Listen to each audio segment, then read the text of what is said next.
My name's Janet. Life hasn't always been easy, but who hasn't had tough times, right? My dad was my everything after my mom passed away when I was little. It was just the two of us against the world. He always told me how important school was and worked so hard to save money for my college dreams. "You're going to make it, kiddo," he'd say with a smile, dropping coins into our beat-up college fund jar.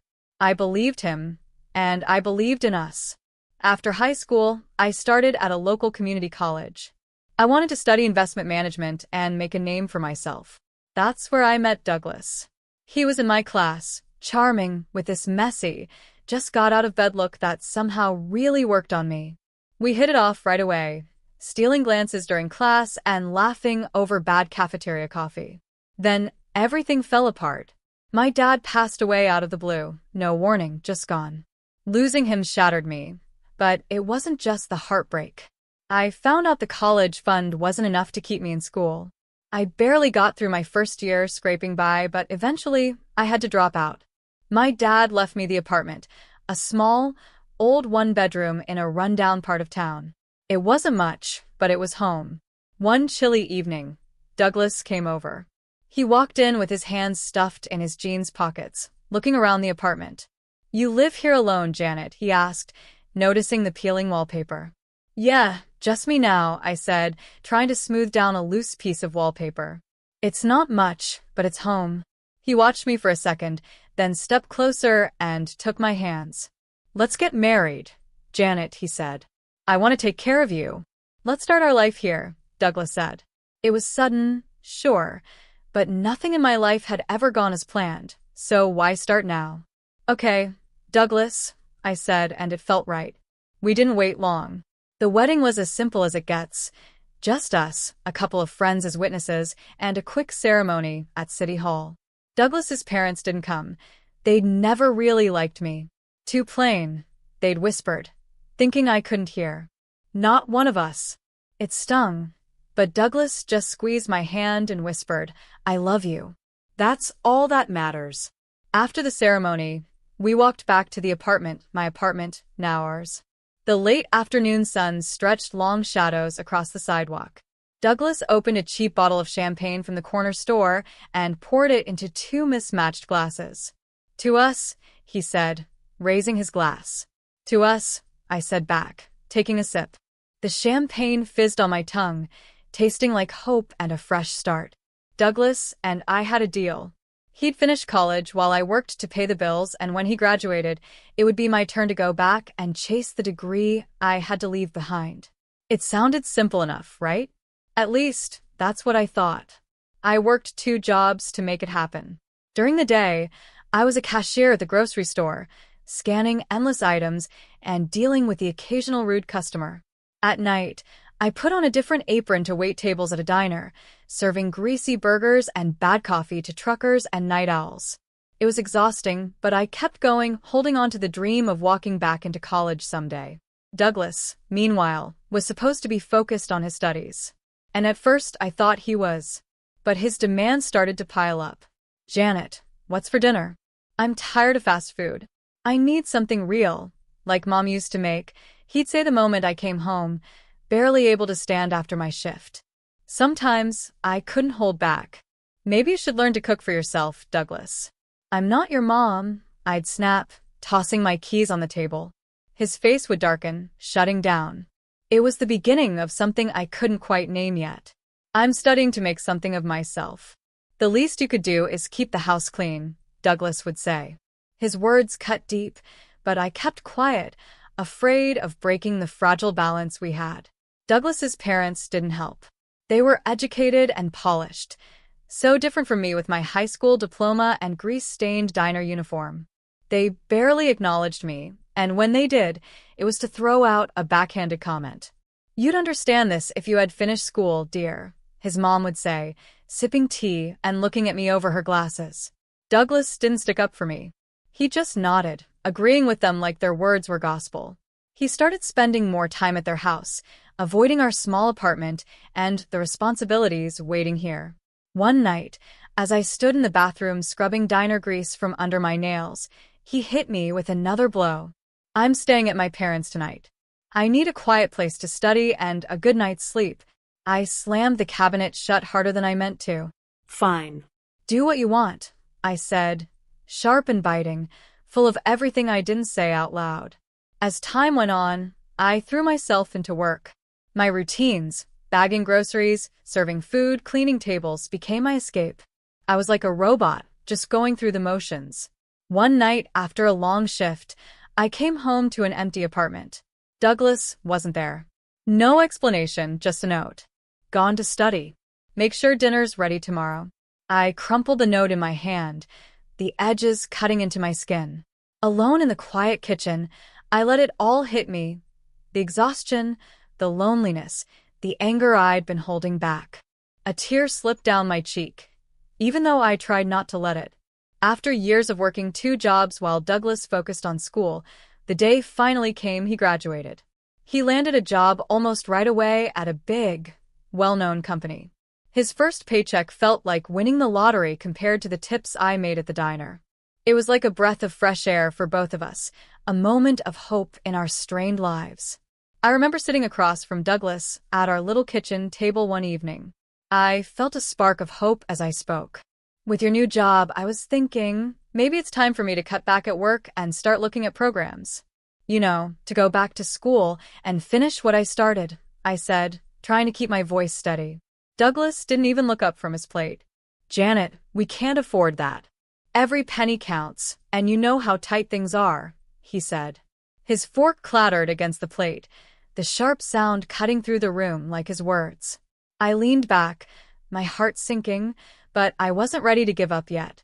I could keep one job, just work day shifts and take night classes. We'd still have enough coming in, I suggested, trying to hold on to the dream. But he shook his head, his tone cold and final. Just forget about college, Janet. We need stability, not more debt. It's not practical. The conversation ended there, but the argument replayed in my mind for days. Before I could bring it up again, I found out I was pregnant. When our daughter Victoria was born, my dreams of college faded into the background. She became my priority. Raising Victoria was a joy, but it was also another chain tying me to routines I hadn't chosen.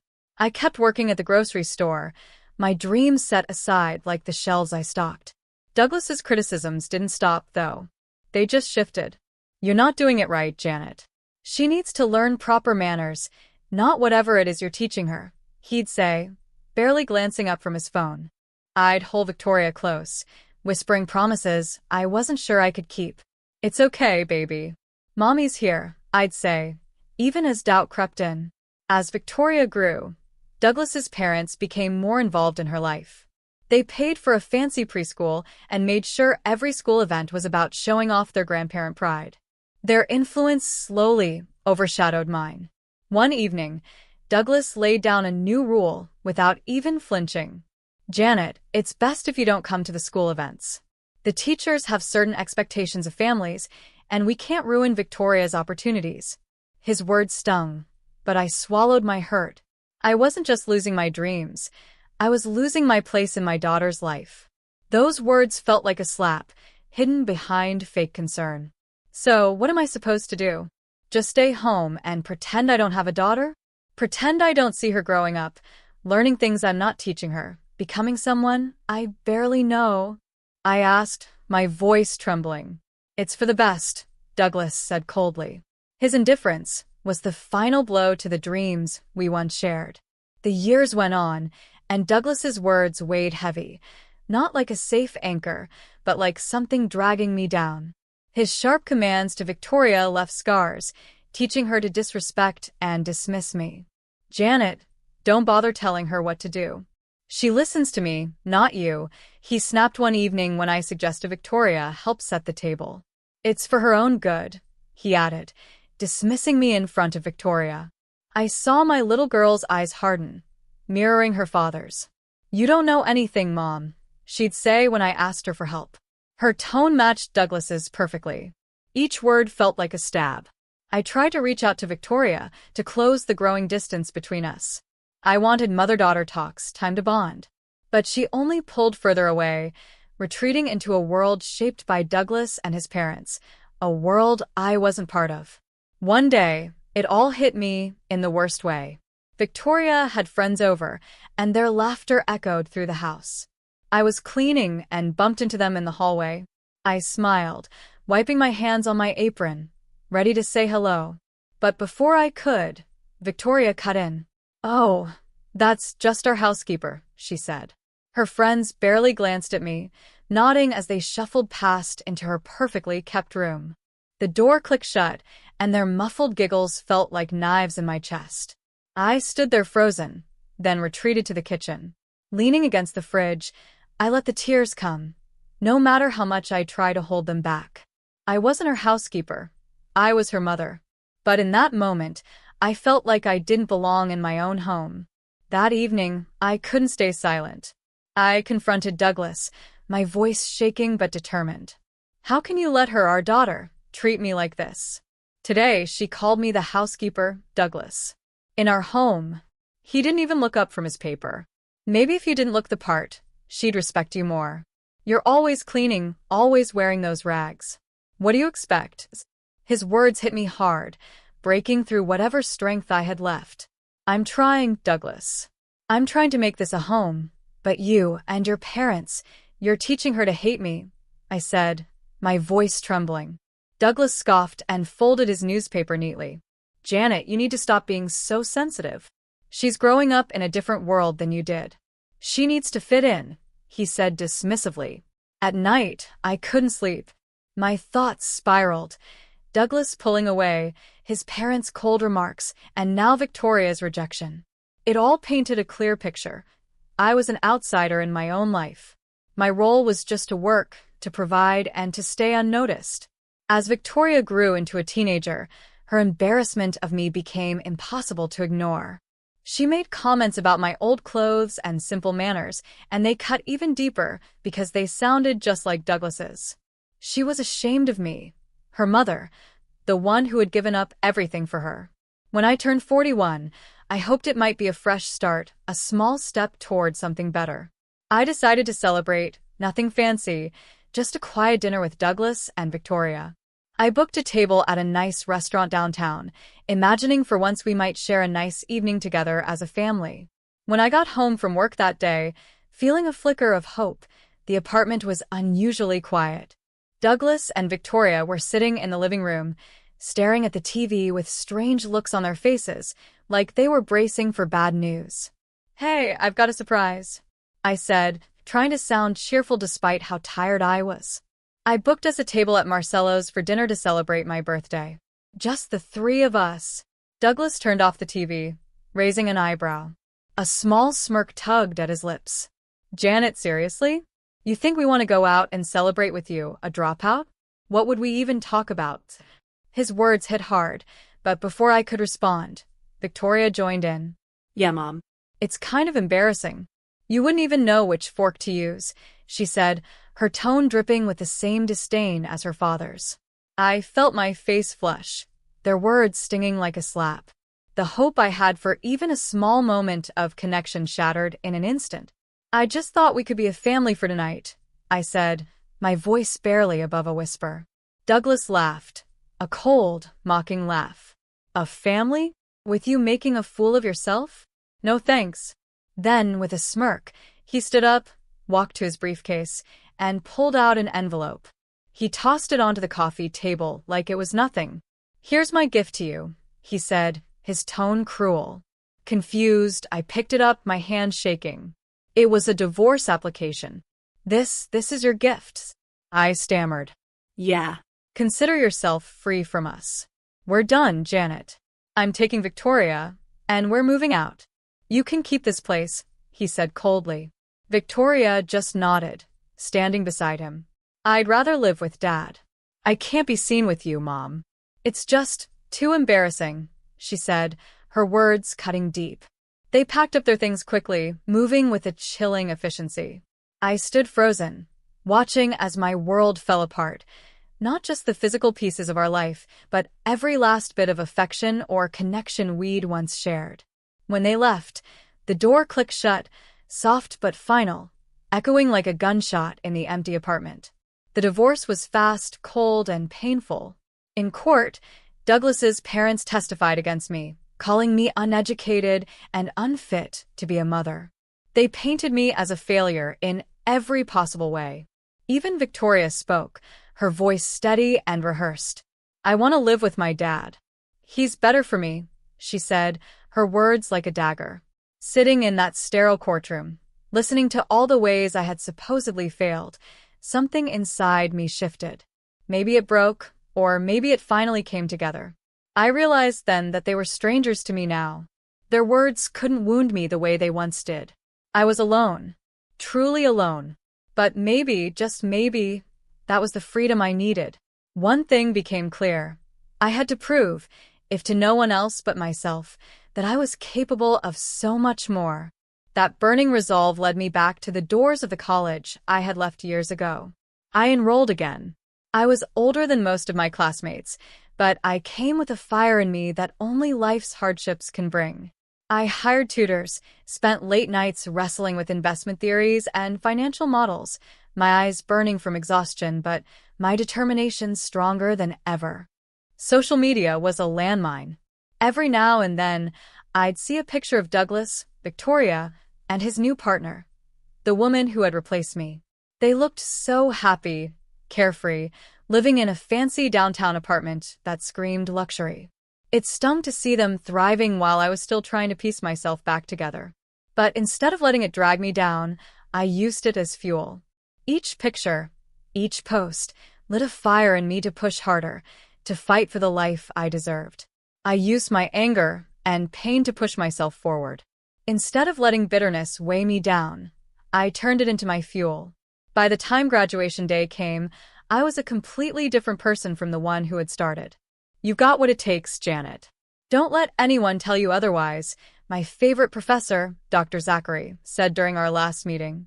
His words were like a balm to my wounded pride. With his recommendation, I got a job at a respected finance firm. I stepped into the corporate world with a determination to succeed. It wasn't easy. The corporate world was like another battlefield, but I was ready for the challenge. I started at the bottom, just another employee, but not for long. In just 4 years, I worked my way up to become a department head. My name was on the door of my own office, and my decisions shaped the company's future. As my career grew, so did the rest of my life. I traded in my old, beat-up car for something sleek and new, a car that felt like a promise of what I could achieve. I moved out of my modest apartment and into a modern high-rise, with city views that sparkled like the stars I was reaching for. Shopping for clothes became more than just buying something nice. It became part of who I was. Each suit, each dress I chose, was like armor, projecting confidence and strength. My hair, once always tied back in a plain ponytail, was now styled in waves or pinned up in elegant designs that said I cared about the details. Even my friends noticed the change. "You're doing what you were meant to do, Janet. It's like you've finally found your stage," my friend Christina said one day over coffee, her eyes wide as she looked at me. "Yeah, I guess I have," I said, sipping my espresso.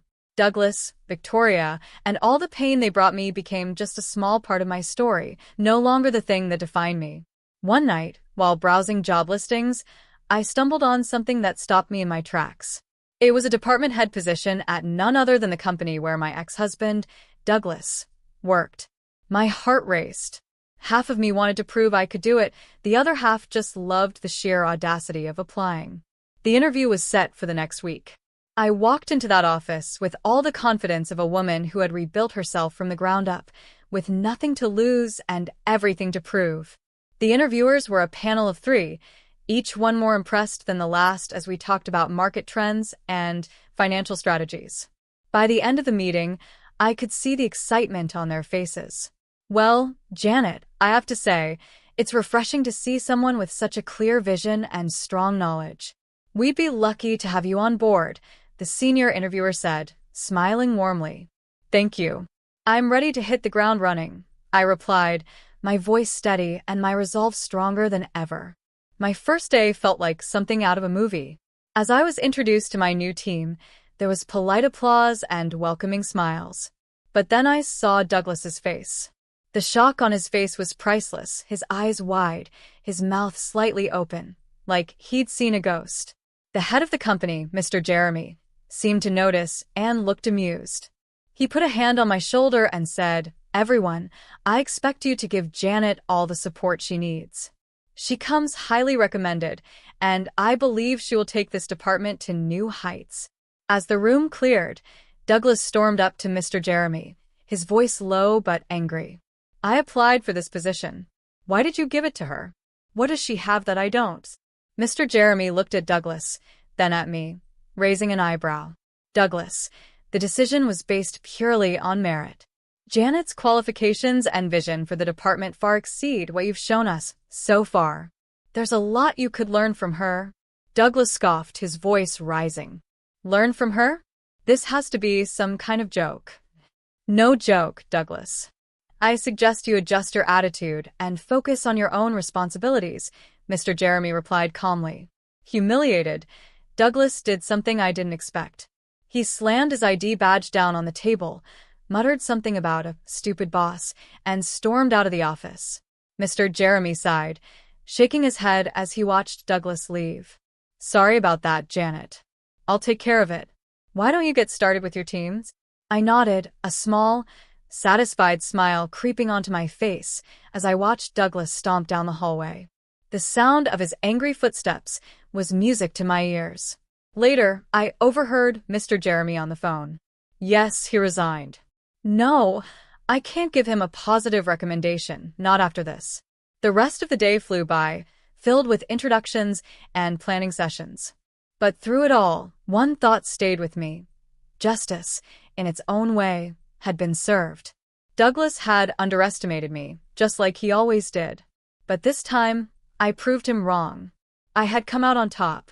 After Douglas stormed out of the office that day, his life spiraled downhill faster than I ever imagined.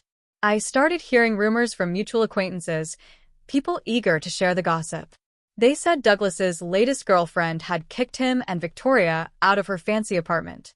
Left with no other option, they moved back in with Douglas's parents. I couldn't help but think how far he had fallen. Around that time, Victoria, now a college student and just as demanding as Douglas had raised her to be, showed up at my door. She looked around, letting out a low whistle. "Wow, Mom, you really upgraded, huh? Guess dumping Dad worked out for you," she said lightly, but there was an edge to her tone that put me on guard. "Victoria, what brings you here?" I asked, keeping my voice calm. She walked in without waiting for an invitation and made herself comfortable on my sofa, like she owned the place. "Well, things are pretty tight at Grandpa's, and I thought, since you're rich and all now, maybe I could move in here. But I'd need a decent allowance, obviously," she said with a casual shrug. I looked at her, really looked at her, and saw how much of Douglas's influence was still part of her. It hurt to see, but it also brought clarity. "Victoria, I think you should leave," I said firmly. "I'm not going to let you use me. Not you, not anyone." Her face crumpled, and she started crying, but her tears didn't affect me the way they used to. When she saw I wasn't moved, her temper flared. "You're just selfish. You've always been selfish," she shouted before storming out. Her parting words stung, but they didn't shake me. In the weeks that followed, I heard bits and pieces about their lives. Douglas had started drinking heavily, unable to handle his bruised ego. Victoria moved to another city, maybe searching for the independence she thought she wanted. As for me, life found a new rhythm, one of success and fresh starts. I met Logan, a colleague who was everything Douglas wasn't. He was kind, steady, and gentle. Over time, our friendship grew into love, and we got married in a small, joyful ceremony surrounded by people who truly cared for us. Looking back on everything, I realized how far I'd come.